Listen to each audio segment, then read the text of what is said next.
Bem-vindos e bem-vindas à Lei da Paridade. Cá estamos todas as semanas, comigo, Maria Castelo Branco, com a Leonor Rosas e com a Adriana Cardoso. Ouviram bem, um programa de comentário político feito por 3 mulheres jovens.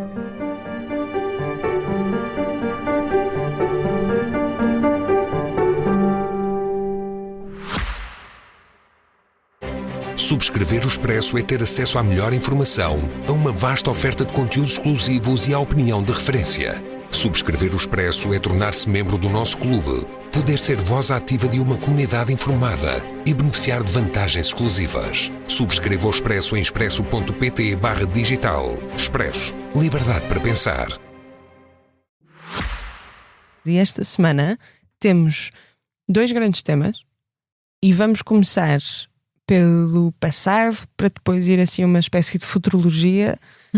O passado é muito recente, são os ativistas portugueses que regressaram a casa depois de embarcarem numa longa viagem até à costa, mais ou menos até 70 km da costa, na verdade, de Gaza, num movimento para tentar uma espécie de marketing político, sem qualquer, ou seja, de marketing político para tentarem trazer alguma awareness àquilo que se está a passar em Gaza, pelo governo de Israel, e também com armados de mantimentos e de medicamentos, não mais do que isso, tinham uma espécie de, acho que tinham facas de cozinha para cozinharem e daí isso deitaram ao mar para não serem acusados mais de estarem armados, mas estavam armados dessas coisas.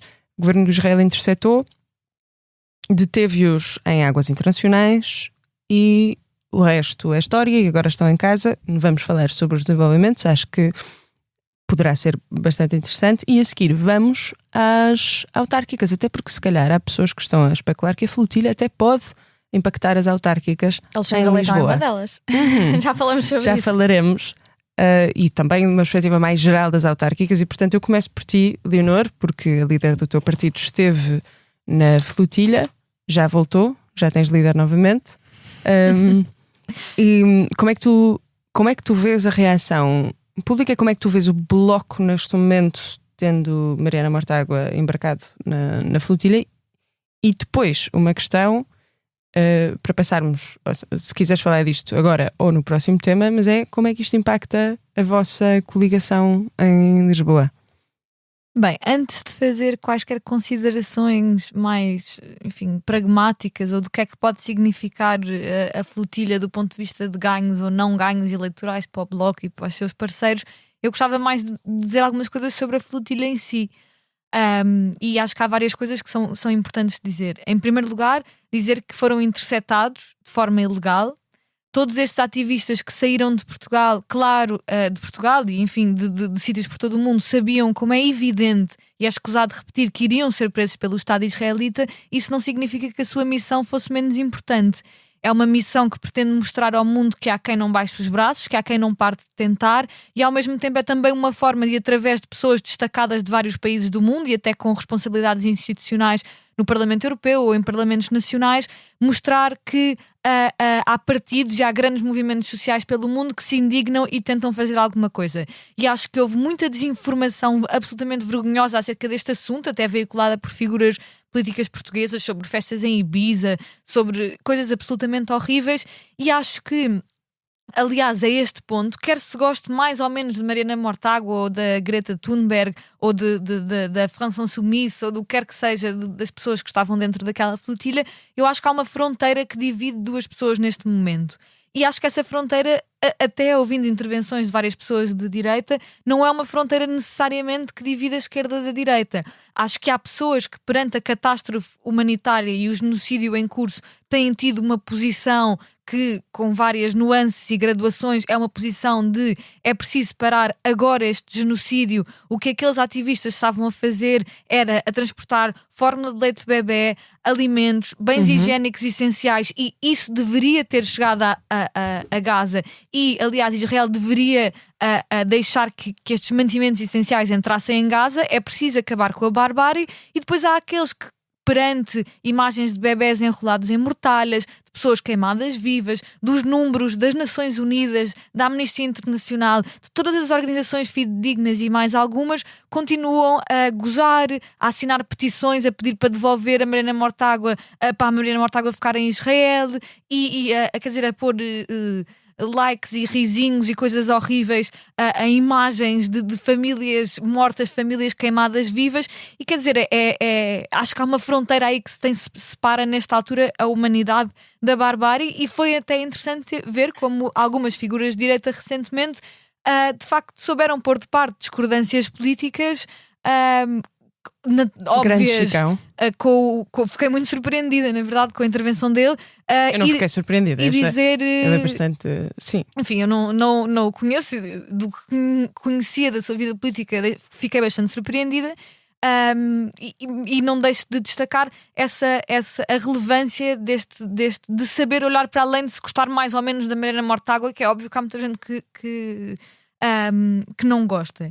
E depois dizer também o seguinte: as coisas que foram ditas sobre a flotilha ser uma tentativa de ganho político, sobre a flotilha ser uma coisa para os ativistas a se focarem em si próprios, ser uma coisa sobre vaidade, quer dizer, eu acho que são argumentos completamente horríveis, porque mostra um ceticismo brutal de pessoas que são incapazes de perceber que existem pessoas no mundo que põem por vezes os seus próprios princípios políticos à frente do seu bem-estar pessoal ou de um ganho qualquer egocêntrico, porque essas pessoas que criticam provavelmente nunca o fariam, e que acham que é impossível uma pessoa ser simplesmente comprometida com uma causa sem tirar necessariamente nenhum ganho disso.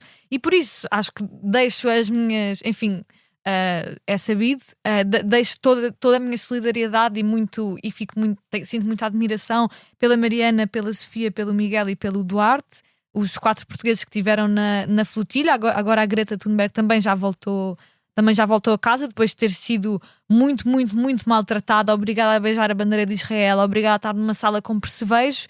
E nós até estamos a gravar a dia 7 de outubro, na verdade só vai sair amanhã, mas não deixa de ser este um dia em que é importante pensar que este genocídio está a acontecer há muito, muito, muito, muito mais do que 2 anos, mas desde há 2 anos para cá tem-se vindo a agravar brutalmente, e perguntar diretamente às pessoas que nos ouvem o que é que têm feito. Têm saído à rua, têm-se manifestado contra isto, têm escrito, têm debatido, têm tentado convencer os vossos familiares e amigos. É que não podemos mais ficar quietos. E termino dizendo isto porque eu tenho a certeza absoluta que os nossos netos, os nossos filhos, as gerações que virão a seguir nos vão perguntar o que é que nós fizemos nesta altura, tal como perguntam sobre Timor-Leste, tal como perguntaram sobre a Alemanha nazi, sobre a Bósnia, sobre o Ruanda, sobre o Darfur.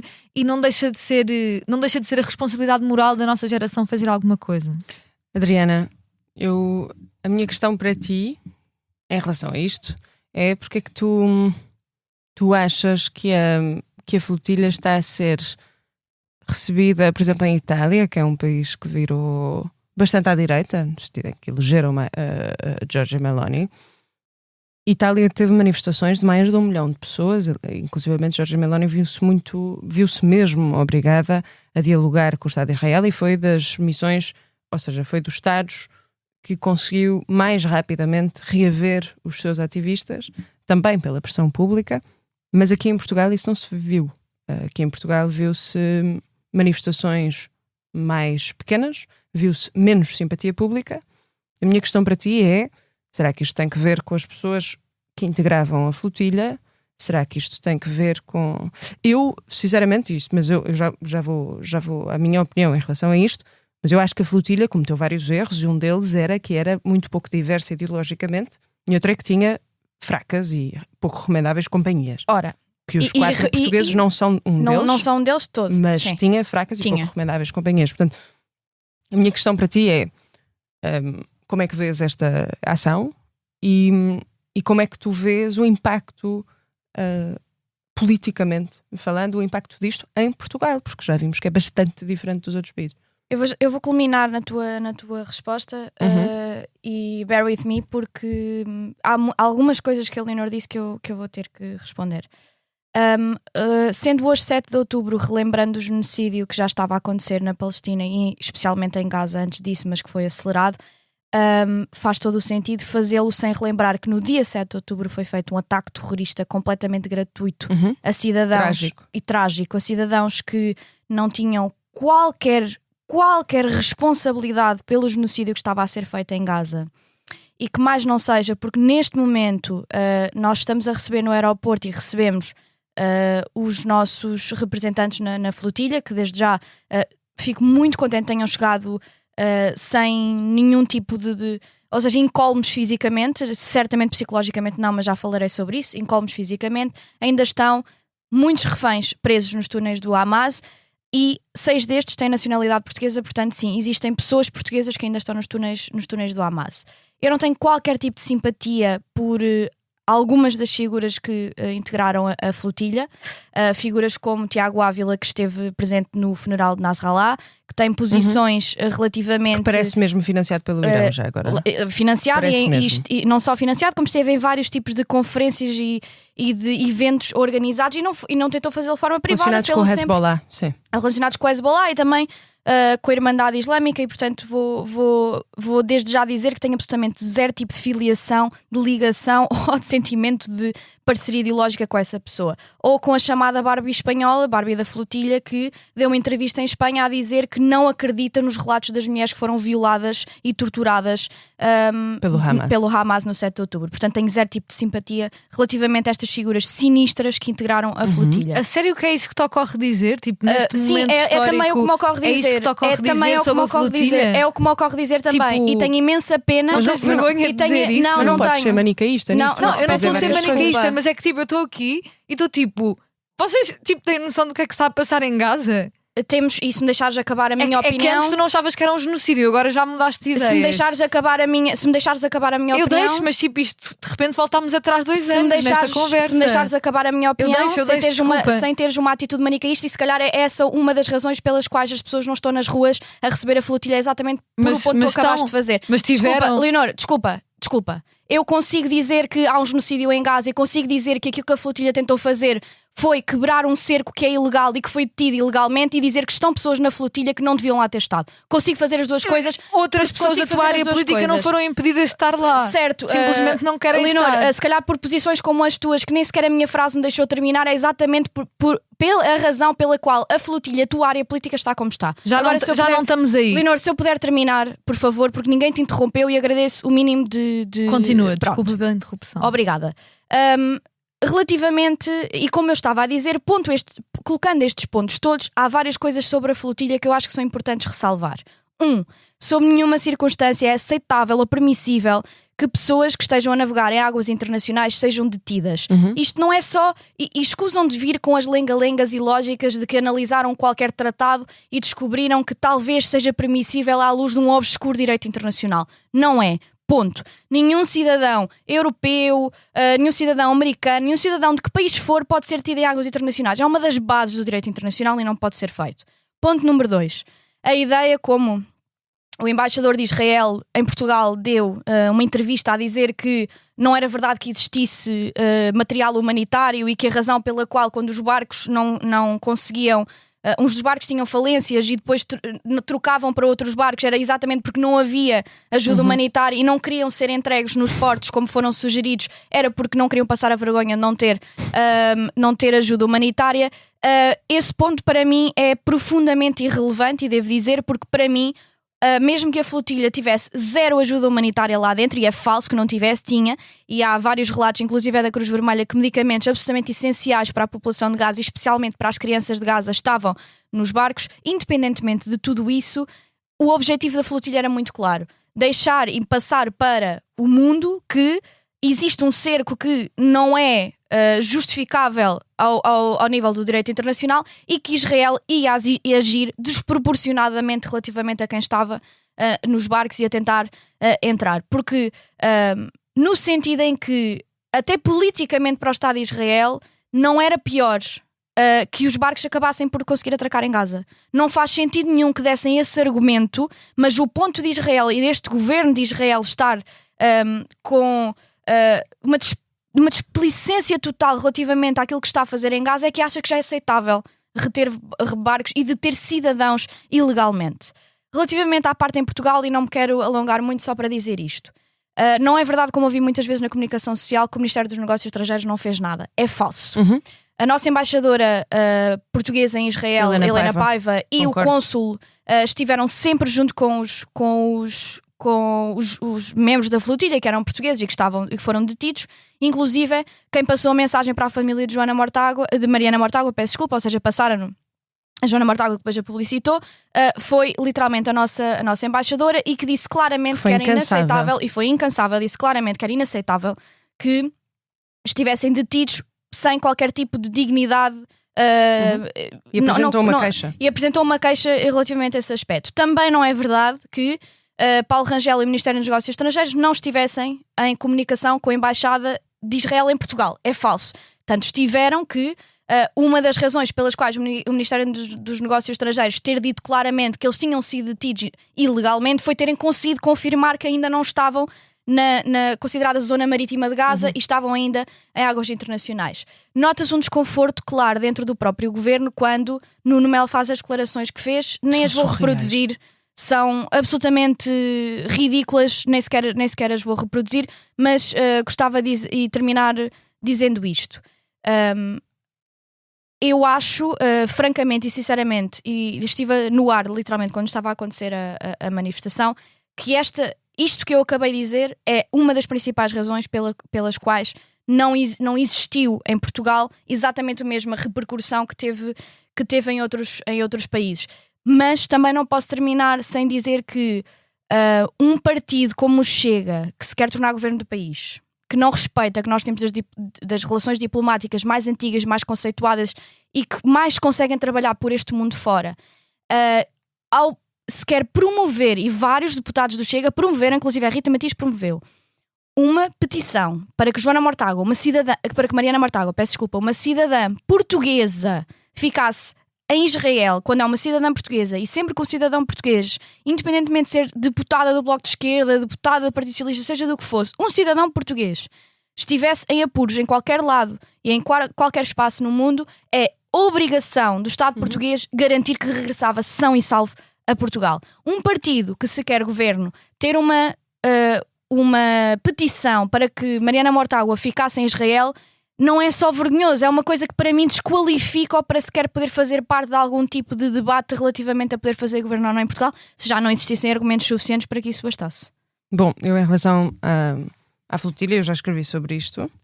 Eu acho que há algum manicaísmo, não é só em relação à flotilha, é em relação ao que se está a passar em Gaza, ao genocídio, e aliás, eu acho que é importante as pessoas que nos estão a ouvir de um lado e do outro perceberem uma coisa: genocídio não é um termo que se discute politicamente, não é um termo que eu, tu Leonor, tu Adriana, tenhamos capacidade técnica para discutir o que é um genocídio. Portanto, Leonor, quando tu dizes, Adriana, tu não concordavas que era um genocídio e agora concordas, eu acho que isso é muito perigoso, pormos a palavra genocídio, que é a nossa última barreira moral, em relação ao que se está a passar em Gaza, porque já se banalizaram todas as outras palavras, por isso, numa questão de concordância ou discordância. Eu não concordo certo. Ou discordo do que se é um genocídio. Eu defiro as capacidades de avaliação técnicas daquilo que é um genocídio às entidades competentes, e as entidades competentes não são a Comissão Técnica Independente da ONU, é o Tribunal Internacional de Justiça. O Tribunal Internacional de Justiça ainda não se pronunciou em relação às dúvidas que tinha em janeiro. E a Associação Internacional de Estudiosos do Genocídio, esses não são qualificados? Deixa-me só acabar, porque estás super manicaísta nesta questão. Deixa-me só terminar e vais perceber uma o que frase. É que eu estou a dizer. Claro que sou manicaísta sobre um genocídio. Não, mas é que não é sobre... Mas não é...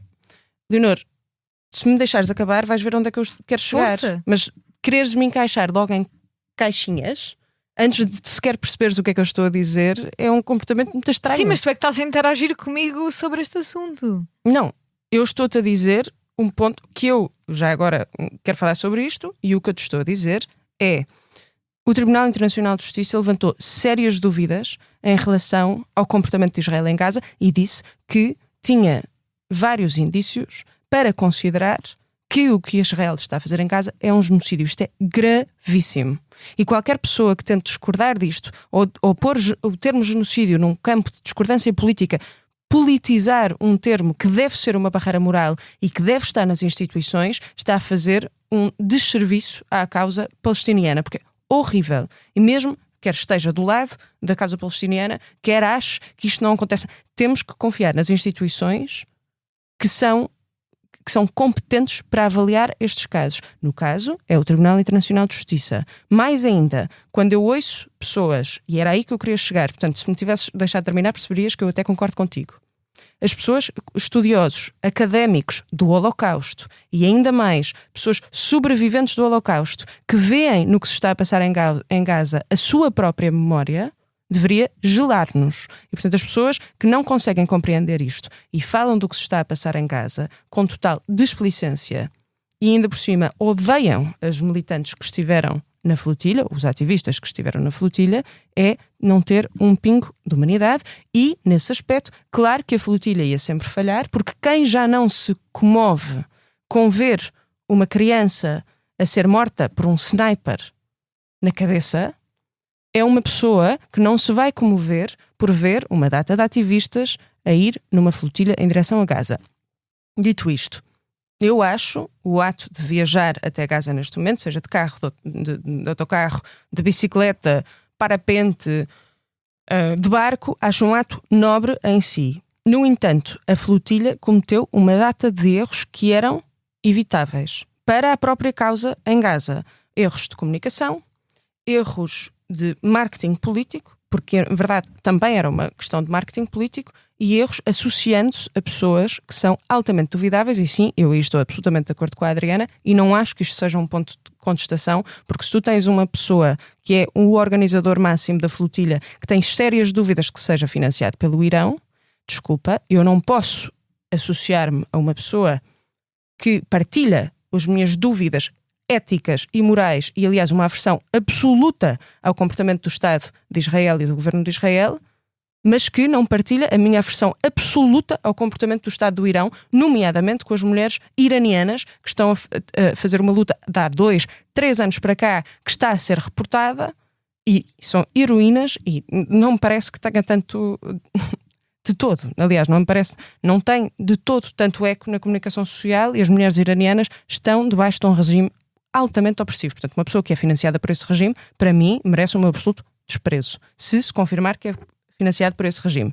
Outra coisa, e isto é o ponto decisivo, a detenção dos ativistas foi uma detenção ilegal. Quem o disse foi Paulo Rangel, como tu disseste bem. Porquê que foi uma detenção ilegal? E aqui é importante, as pessoas dizem, os ativistas foram ingênuos porque sabiam que iam ser detidos por Israel. Sim, mas houve até o último instante uma esperança legítima e que faz sentido de que alguns barcos poderiam passar o cerco, mesmo que a maioria dos barcos fossem apreendidos e as pessoas fossem detidas. Porquê? Porque Israel só tem, e mesmo assim é questionável, mas Israel só tem controlo ou jurisdição sobre o mar de até 14 quilómetros a contar a partir da costa de Gaza. E mesmo assim é contestável, porque a ONU já não reconhece a legitimidade de Israel no cerco a Gaza. No entanto, mesmo que aceitemos os argumentos de Tel Aviv, só podem ir até 14 km da costa de Gaza. Os barcos foram detidos a 70 km da costa. Porquê que foram detidos a 70 km da costa? Porquê que Israel violou o direito internacional? Mais uma vez, isso não é chocante. Eu estou habituada a ver Israel a violar o direito internacional com relativa impunidade, ou se não total impunidade em alguns casos, mas porquê que violou a lei internacional neste caso? Porque fontes do governo israelita disseram à Australian Broadcast News o que é que acontece? Eles achavam e sabiam que se só interceptassem os barcos a 14 km da costa ou menos, a probabilidade da maior parte dos barcos conseguir passarem até Gaza era altíssima. Portanto, a esperança dos ativistas, se Israel tivesse feito as coisas consoante a lei internacional, a esperança dos ativistas era legítima e não era estúpida e fazia sentido. Agora, pode ser ingênua, sim, porque Israel viola a lei internacional constantemente. Isso é um ponto que eu acho que é importante, mesmo importante, passar. Outra coisa, Nuno Melo é ministro da República, Nuno Melo é ministro da Defesa, Nuno Melo achar que se pode fazer uma divisão de personalidade é sinistro. que pode ser o líder de um partido ressuscitado à segunda-feira e o ministro da Defesa à terça-feira. Não pode. Não pode estar a falar enquanto líder do CDS, enquanto também veste as vestes de Ministro da Defesa, e dizer que os cidadãos portugueses sim têm afinidades a terroristas. Isto é gravíssimo, principalmente quando eles estão detidos por um governo que daria tudo para provar que eles de facto têm afinidades terroristas. Se acontecesse alguma coisa a estas pessoas, a estes ativistas, Nuno Melo deveria ter sido responsabilizado, porque ele é Ministro da Defesa de um país que tem os seus cidadãos detidos por um Estado estrangeiro que quer provar que eles são terroristas, inclusivamente que teve o ministro Ben-Gvir, que é assustador, é um tipo sinistro, a filmar-se com os detidos, a insultá-los em hebraico e em inglês, e depois foi filmado a dizer, a confessar que eles iriam ser muito maltratados. Portanto, isto é inacreditável. Uma pessoa que se diz patriota e depois celebra a detenção e os maus tratos de pessoas portuguesas por um governo estrangeiro, quando ainda por cima é ministro, é gravíssimo. Eticamente, moralmente, bem, é o retrato da decadência moral mesmo, tanto de Nuno Melo, neste caso, como, enfim, obviamente, do governo israelita. Só quero terminar com o seguinte: entristeceu-me, e na verdade achei absurdo, que Mariana Mortágua fosse a primeira coisa que fizesse quando chegasse cá. Aliás, o facto de eles terem chegado quando já havia um plano de paz em cima da mesa foi uma realidade, sei lá, foi má sorte para eles, porque tirou-lhes algum brilho na chegada. Questão: Mariana Mortágua opor-se já ao plano de paz que está em cima da mesa, que é o único plano de paz que sim tem imensas falhas, mas opor-se determinantemente é uma coisa que não percebo, porque quer dizer, estão a ir até Gaza para libertar as pessoas que estão reféns do Hamas e do governo israelita. E portanto, o único plano de paz que está em cima da mesa, haver uma oposição total ao plano de paz, eu acho que é um desserviço à população em Gaza, que vai continuar presa pelo governo de Israel e pelo Hamas, que é uma organização terrorista. E que, aliás, toda a gente no bloco parece concordar, ou pelo menos não discordam publicamente, mas depois o Hamas está a opor-se porque diz que não se quer desmilitarizar, que diz que não quer entregar as armas. É o grande ponto deles. Esse é o grande ponto deles, e eles vão continuar a dizer isto. Agora, eu também não acho que o plano de paz funcione, porque o Netanyahu não vai conseguir explicar isto ao seu governo, porque acho que o governo se vai desmantelar. Mas nós temos que passar para o próximo ponto, que é as autárquicas. E eu começo por ti, Adriana, para trocar as voltas. Primeiro, por favor, diz-nos a tua visão mais geral, que é um bocado difícil fazer nas autárquicas, e depois em relação a Lisboa, porque tu fizeste a piada, que é uma dessas pessoas, é a Alexandra Leitão, que está com algum medo das consequências políticas da flotilha na sua campanha. Como é que tu achas? Será que isto vai impactar? Eu tenho esta questão. Será que isto vai impactar? Como é que isto vai impactar a campanha em Lisboa? Achas que para bem, para mal? Vai ser irrelevante? Eu se calhar começava mesmo por aí, depois ia ao plano geral, porque isto era algo que o pessoal da bolha política, se assim podem chamar, já sabia. Eu já sabia disto, mas saiu no Observador, portanto não estou a cometer nenhuma inconfidência, que havia e há um enorme desconforto das bases do Partido Socialista relativamente ao facto da Mariana Mortágua ter estado na flotilha e, portanto, que Alexandra Leitão teria sido instruída e tinha-lhe sido pedido pela parte das bases do Partido Socialista, e quando eu digo bases é as federações, que impactam muito dentro do Partido Socialista, tinha-lhe sido pedido até pela estrutura do Partido Socialista que a Mariana Mortágua ficasse longe, pelo menos tão perto, ou seja, tendo chegado no domingo de Israel, pelo menos durante segunda, terça e quarta, se manter afastada da campanha. E neste caso Marisa Matias vai substituir Mariana Mortágua, e a Alexandra Leitão deu estas declarações em ONU, dizendo que a flotilha não é um assunto para as autárquicas e que a Palestina não é um assunto para as autárquicas. Portanto, claramente dentro da coligação está um desconforto, é um tema desconfortável. Que mais não seja porque há aqui um ponto importante. E vou dizer isto para analisar Lisboa e depois vou ao plano geral, porque há algumas zonas do país que eu acho que é interessante analisar. Isto tem a ver com uma questão que a Alexandra Leitão se está a confrontar, que é a última semana de campanha é para conseguir fomentar o voto útil. E daquilo que já foi analisado, como por exemplo, desde o início que o votante de esquerda estava muito mais mobilizado para o voto útil do que propriamente o da direita, já tinha conseguido arregimentar à esquerda o máximo de votos que poderia conseguir. Então qual é que é o objetivo nesta última semana de campanha? É tirar votos a Carlos Moedas, tirar votos ao eleitor mais centrista, ou seja, fez uma campanha muito focada em dizer que João Ferreira lhe ia tirar a Câmara de Lisboa, é um facto e que poderia acontecer, e portanto conseguir puxar essa ideia do voto útil para si própria, à esquerda, mas tentar fazer isso também ao centro, porque poderiam até existir votantes, e acho que isto é um grande ponto que Alexandra Leitão estaria preocupada, votantes que votaram em Carlos Moedas em primeiro lugar, ou seja, nas eleições anteriores, mas que neste momento, depois do trabalho, que não consideram que seja o melhor pela parte de Carlos Moedas, poderiam votar nela. Continuo a achar o mais provável, e comerei o meu chapéu aqui no nem sou eleitora de Lisboa, portanto não me é relevante nesse aspecto, no sentido em que não tenho um cavalo nesta corrida. Estou mesmo a fazer análise política.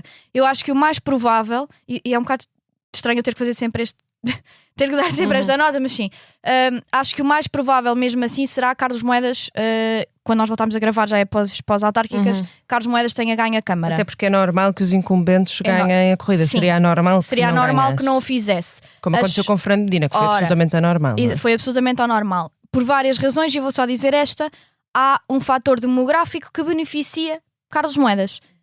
O votante tradicional de esquerda deixou de poder viver em Lisboa e no centro de Lisboa e foi para as periferias, não votará nesse aspecto e, portanto, seria mais fácil de Carlos Moedas se cimentar. E outro ponto que eu, mesmo se acontecer uma hecatombe, ela ganhe. Mesmo que a Alexandra Leitão ganhe, eu vou dizer isto e vou repetir. A Alexandra Leitão é uma péssima candidata do Partido Socialista. A Alexandra Leitão daria uma excelente ministra, como já deu, é uma mulher brilhante, tenho imensa simpatia pessoal por ela, mas era uma péssima candidata autárquica. Caiu de paraquedas numas eleições com um incumbente muito forte. E foi uma má aposta e uma má jogada por Pedro Nuno Santos e por Zé Luís Carneiro que a quis manter. Agora vou ao geral e para ser muito rápida. Há algumas câmaras que eu estou... algumas câmaras e depois a Associação Nacional de Municípios que acho que é o mais importante para o PSD. Ganha-se com mais uma câmara. Esse o partido que lidera a Associação Municipal, a Associação Nacional de Municípios, tem que ser ganhas, na verdade, à volta, ou seja, perdidas do PS e ganhas da parte da AD, à volta de 30. Não é completamente fora de questão que isto possa acontecer. Acho que, no plano geral, vou estar muito atenta à Câmara de Faro, em que podemos ter também a certeza... É um paraquedista? Ter um paraquedista... no deputado Chega, que até me esquece o nome, Pedro Pinto. Isso, porque Pedro Pinto, porque eu qualifico com outro nome, Pedro Pinto, que caiu de paraquedas em Faro, e parece que até tendo sido trocado o candidato do PS e o do PSD ser muito fraco, Pedro Pinto está atrás, portanto não é líquido que uma figura do Chega, caída de paraquedas, consiga ganhar a Câmara. Vila Nova de Gaia, Luís Filipe Menezes, uma escolha direta de Luís Montenegro, vamos ver como é que vai correr. Estou muito interessada também em perceber se Pedro Duarte consegue ganhar a Câmara do Porto, que parece mais provável do que Pizarro a conseguir ganhar. E, por fim, vou ter que dizer isto, a Câmara de Coimbra, que é onde eu sou eleitora, porque este anterior presidente da Câmara, da AD, uma criação da AD, foi um péssimo presidente de Câmara e neste momento Ana Abrunhosa está a conseguir pegar em todos os pontos importantes para ganhar Coimbra. Pode acontecer não conseguir, mas está a pegá-los, e gostava de relembrar que Coimbra foi o distrito que nas legislativas votou menos no Chega percentualmente do país inteiro. Portanto, é um país, é uma cidade e é um distrito que tem uma grande ligação à esquerda, e era importante ver que uma coligação muito grande como a Ana Abrunhosa fez, com quase a esquerda toda lá dentro, se consegue ganhar a Câmara outra vez ou não. Leonor, imagino que te interessa o teu concelho, aliás, onde tu também és deputada municipal ainda. Ainda. E o que é que tu tens... Como é que tu achas que isto pode impactar? Ou seja, esta questão de Marisa Matias estar a substituir Mariana Mortágua é uma questão que tu vês com bons olhos? Achas que o Bloco de Esquerda pode sair prejudicado? E aqui interessa-me, ou seja, nós estávamos a ver da perspectiva do PS, mas também me interessa saber se tu achas que o Bloco de Esquerda pode sair prejudicado por estar numa coligação com um partido que está a tentar ser absolutamente centrista e está a tentar afastar-se do seu parceiro de coligação mais à esquerda, que é o Bloco. O LIVRE é uma espécie de spin-off do PS, não é? Como é que tu vês o impacto para o Bloco de Esquerda nesta campanha em Lisboa? E depois, qual é a tua perspectiva para estas autárquicas que acontecem no domingo? Então, começando pelo Bloco e dando assim algumas perspectivas gerais para as autárquicas, eu acho que o Bloco, e isto não é segredo nenhum, tem uma fraca implantação autárquica. Sempre teve, nas últimas eleições, numa altura em que estava num melhor momento político e que o país estava mais virado à esquerda, conseguiu algumas vitórias importantes, como por exemplo a variação no Porto, manter a variação em Lisboa, e isso foi bastante importante. Agora, acho que naturalmente este vai ser um momento difícil. Não acho que o Bloco seja particularmente prejudicado pela Mariana Mortágua estar fora ou não estar, até porque a Marisa Matias, que é uma figura igualmente conhecida do Bloco, tem feito grande parte da campanha. Acho que o problema é mais estrutural, sobre uma dificuldade de implantação local, e se o LIVRE não existe, o Bloco... quer dizer, o LIVRE é mesmo, acho que é mesmo aquele extremo, que é mesmo não existe. O Bloco vai conseguindo ter alguma existência e força autárquica em alguns sítios, mas é uma luta constante, e acho que isso não é segredo nenhum, que é sempre uma luta para tentar fazer valer ao nível autárquico, em que há potências e dinossauros muito pesados que ocupam as câmaras pelo país, e em que é difícil romper esses hábitos eleitorais. Agora, acho que o Bloco vai coligado com o LIVRE ou com o PAN, ou com o LIVRE e com o PAN em muitos sítios. Acho que vai ser interessante ver qual é o potencial que isso tem, se é possível romper a hegemonia à direita e se é possível que em alguns sítios pessoas diferentes e com ideias diferentes consigam furar e entrar em executivos e em assembleias municipais, sendo, como já falámos há uns episódios atrás, o PC se pôs de fora destas alianças, o que poderia ter sido muito mais proveitoso. Outras coisas assim gerais sobre as autárquicas. Eu acho que vai ser interessante, por um lado, perceber qual é a real implantação do Chega a nível local, ou seja, se as figuras do Chega acompanhadas nos cartazes pelo André Ventura atrás vão ou não de facto ter tração local, onde muitas vezes, especialmente fora das grandes cidades, conta muito a pessoa, conta muito o seu envolvimento no sítio por onde se está a candidatar, perceber realmente isso, perceber se o Chega tem estrutura local ou não.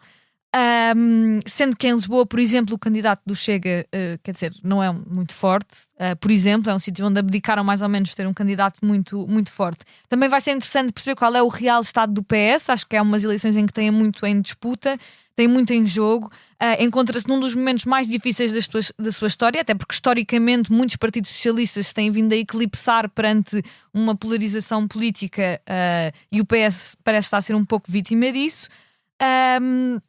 Mas, ao mesmo tempo, acho que em Lisboa, fazendo assim um bocadinho de pensamento mágico, Alexandra Leitão tem uma hipótese de vir a ganhar a Câmara, apesar da CDU não estar integrada nesta coligação, e as últimas sondagens têm aberto mais essa possibilidade, e gostava de ser surpreendida pela positiva e não pela negativa, como há 4 anos aconteceu. Acho que também o PCP terá sérios problemas, por exemplo, na Câmara de Setúbal, onde Maria das Dores Meira, que foi durante muitos anos a candidata e a presidente da Câmara do PC, agora se candidata com o apoio do PSD e do CDS. E que também está com alguns problemas na sua candidatura, na verdade. Enfim, aquilo está tudo muito, muito caótico, é muito difícil o PC fazer oposição contra uma pessoa cujo legado é o legado deles. Ao mesmo tempo estão a apostar muito em tentar manter Évora com o João Oliveira, que é um ótimo candidato e que mostra essa importância, mas também acho que terão dificuldades, por exemplo, no Seixal, e também acho difícil que conquista, muito difícil, praticamente impossível, mas posso estar enganada, que consigam conquistar de novo Almada e Loures. E como já acho que vão perder Sesimbra também. Exato, e Sesimbra também está... E provavelmente para o Chega até. Também está no risco. E dizer que eu acho que as autárquicas são muito importantes para os partidos clientelares, como é o PS e o PSD, que dependem muito de uma enorme funcionarização e de muitas pessoas que vivem e trabalham para o partido em vários locais diferentes e que precisam estar satisfeitas. E aí as autárquicas são um momento em que se decide e se vê muito da força do partido, não só nesse momento, mas no que poderá o partido fazer e oferecer às suas bases nos próximos 4 anos, e o PS está ali num sítio difícil. Eu, assim, até porque já não temos muito tempo a fazer uma coisa tipo speedy, sobre o problema do PS e do PSD nestas autárquicas. Reparem, como o PSD está a apostar em fazer disto uma espécie de, mais uma vez, uma ronda de quase tipo semi-legislativas, porque está a apostar em nacionalizar o debate através do Orçamento do Estado, que é uma coisa que é normal que faça porque ainda acha que está a gozar de uma aura de incumbência ou recém-incumbência. É natural que o faça, mas eu quero relembrar que foi o governo do PSD que decidiu marcar as autárquicas para 12 de outubro, isto é, 2 dias depois de entregar a versão inicial, o primeiro draft do Orçamento do Estado. Portanto, esta campanha está, por design do PSD, a ser bastante marcada pela discussão do Orçamento do Estado, e eu acho que é uma boa estratégia. Problema, se o PSD, se lhe sair o tiro pela culatra, isto é, se o PSD não conseguir ganhar o Porto e se o PSD perder Lisboa, inclusive, e Sintra, porque Sintra também está com os 3, Sintra está tripartida. Está literalmente em empate técnico. Está literalmente em empate técnico entre o candidato do PSD, do PS e do Chega, que é Rita Matias. Se o PSD não tiver bons resultados aqui, como nacionalizou o debate, vai provavelmente ter consequências nacionais. Eu não acho que vai ter consequências, mas acho que deveria ter consequências nacionais. Mas Elis Carneiro já disse que ia aprovar, portanto. Não, eu sei, mas a questão, percebes? A questão é, nem é sobre o orçamento, e claro que vão ter que passar o orçamento, mas questões sobre a legitimidade deste governo, que está a apostar a sua campanha autárquica na legitimidade do governo em si. Marcos Mendes está muito mal na corrida presidencial e também fez esse move de tentar colar ao governo. As autárquicas, se não correrem bem, pode ser um mau sinal. Não sei se o inverso é verdade. Na verdade, porquê? Porque as autárquicas não são, apesar de tudo, eleições nacionais, mas é um debate que eu acho que pode ser interessante, porque está-se a nacionalizar o debate no Porto, está a nacionalizar-se o debate muito em Lisboa, mas, por exemplo, o Primeiro-Ministro foi a falar das medidas do Governo do metro até à Trofa, no Porto. Isto são coisas que ajudam Pedro Duarte. O que eu acho que desajuda Pedro Duarte, porque eu tenho que ser rápida aqui, o que eu acho que desajuda Pedro Duarte, por exemplo, é estar a fazer um discurso que em nada na retórica se distingue do Chega, e eu acho que isso é ser-se muito ingênuo na direita para ser benevolente. Acho que é uma ingenuidade muito grande, e acho que a direita não percebe que enquanto continuar a defender o Chega e a tentar adotar a retórica do Chega, vai ter um problema, que é o Chega a seguir vai comê-los a eles. É tipo teres um urso e estares a dizer às pessoas: o urso é ótimo, juro que ele é bonzinho, juro que ele não ataca ninguém, mas é um urso ao teu lado e tu estás a tentar defendê-lo, e depois a seguir vais acabar tu porque estás na linha da frente do ataque dele. Quer dizer, o Chega vai querer suplantar o PSD. O PS pode ser o seu inimigo retórico, mas o grande inimigo de votos é o PSD. Enquanto o PSD não perceber isso, enquanto não fizer o que Mário Soares, na verdade, tentou fazer muito bem com o PCP, porque percebeu que a ameaça vinha da sua esquerda e não tanto da sua direita, eu acho que o PSD tem o caso muito mal parado. Acho mesmo, porque basta olhar para a história dos outros países. Portugal está sempre atrás, portanto consegue ter algum benefício nisso. Em relação ao Partido Socialista, acho que o Partido Socialista está numa posição muito complicada, como já estava em 2021. O PS em 2021 estava cheio de medo, porque nas autárquicas anteriores tinha conseguido o melhor resultado de sempre, e portanto era a questão de where do we go from here, não é? Tipo, onde é que tu sobes mais do que isto? Conseguiu um ótimo resultado à mesma, e agora tem um problema, que é manter esse resultado. É muito difícil, portanto vai acabar por perder câmaras de certeza. Tem muitas câmaras em risco, tem muitas câmaras em final de mandato. O PCP tem o maior número de câmaras em risco, supostamente, segundo as sondagens que estão a ser feitas.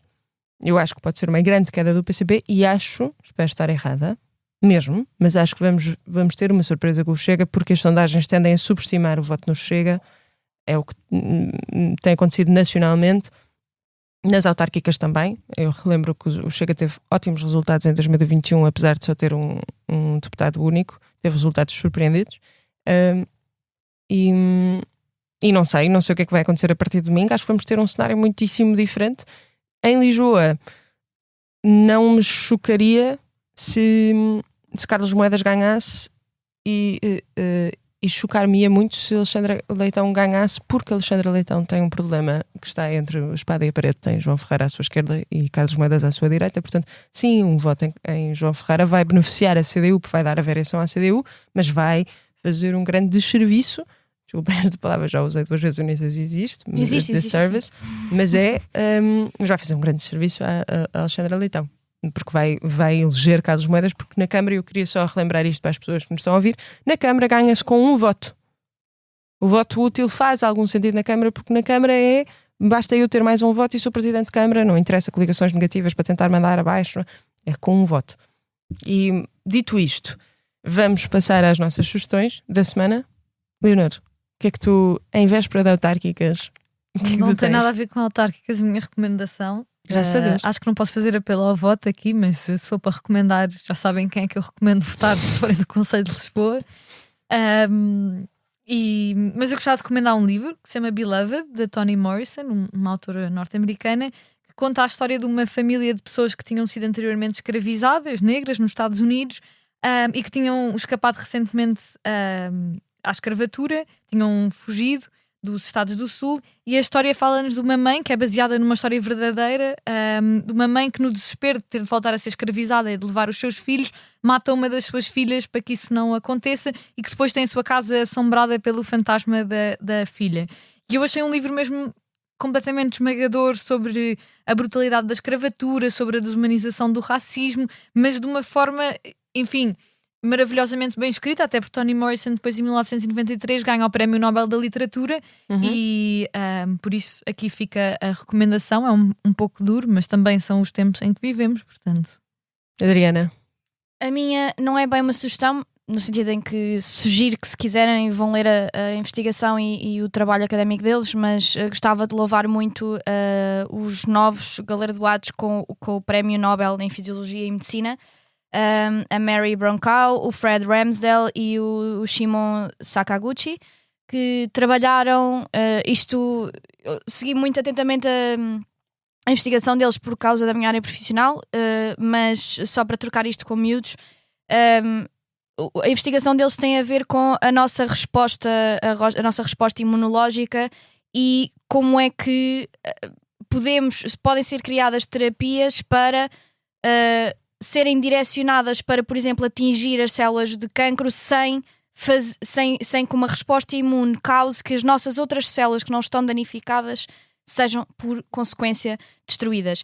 Isto é absolutamente inovador em várias áreas. Uma delas que eu destaco é na questão dos transplantes, porque há uma enorme taxa de rejeição de transplantes, especialmente de órgãos que têm muito a ver com a resposta imunológica, e é uma lufada de esperança para pacientes de cancro e para quem estuda terapias avançadas para tratar o cancro e tecnologias destas, porque pode mesmo significar que coisas como uma vacina para o cancro de colo do útero, uma vacina para vários tipos de cancro, que podem de facto ter uma capacidade de serem eficazes com a investigação destes cientistas, e portanto gostava de fazer este grande louvor à ciência e demonstrar que foi uma das razões que me fez apaixonar por esta área, pela área científica, é mesmo esta.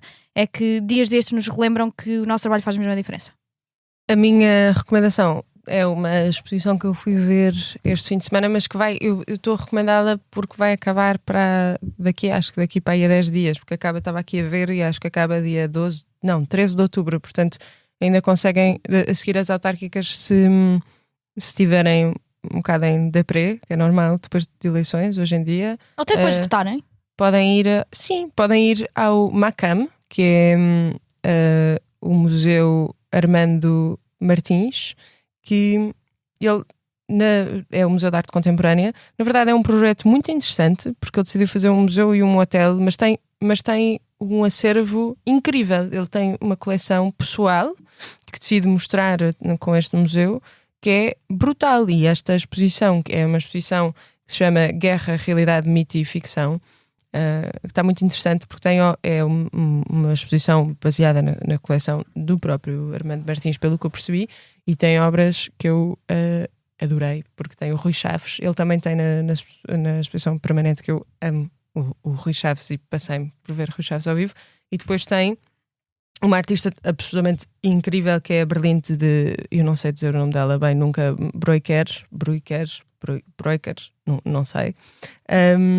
Ela é extraordinária, tem uma peça que é assim muito dura mesmo, e que vale muito a pena. Nesta exposição em particular tem uma peça muito dura, não tinha visto o trabalho dela ao vivo ainda e fiquei super contente de ver.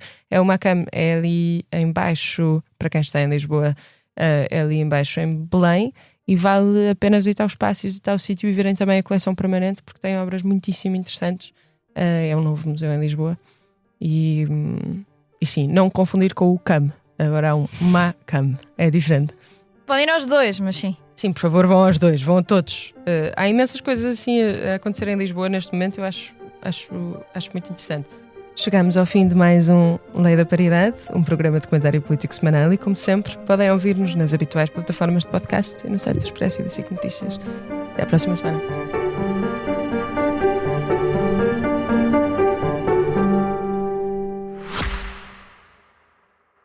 Subscrever o Expresso é ter acesso à melhor informação, a uma vasta oferta de conteúdos exclusivos e à opinião de referência. Subscrever o Expresso é tornar-se membro do nosso clube, poder ser voz ativa de uma comunidade informada e beneficiar de vantagens exclusivas. Subscreva o Expresso em expresso.pt/digital. Expresso. Liberdade para pensar.